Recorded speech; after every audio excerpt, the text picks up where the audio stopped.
Just like on other matters tungkol kay VP, yung maagang declaration niya para tumakbo sa 2028. Does the palace see this as a moment of truth para malaman kung sino yung mananatiling kaalyado ng Vice Presidente, and sa kabilang banda, malalaman din naman natin yung mga hindi bibitiw sa administrasyon? Ang ganyan pong pananaw, hindi po ito ang pananaw ng palasyo. Irrelevant po ang pagdideklara ng Vice Presidente na siya'y tatakbo bilang Pangulo. Bakit irrelevant? Hindi po yan ang nakikita ng Pangulo sa ngayon dahil hindi po kinakailangan magwatak-watak ang Pilipino.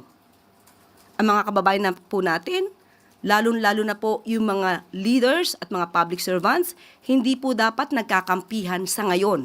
Ang kailangan po ng Pangulo ay ang pagkakaisa upang maiangat ang ekonomiya, masolusyonan ang issue sa baha, maiangat ang employment rate ng ating mga Pilipino, ng ating mga kababayan. Yan po ang dapat na inuuna na solusyonan ng ating gobyerno. At ang pagkakampihan, hindi po ito napapanahon. So that's why it's irrelevant.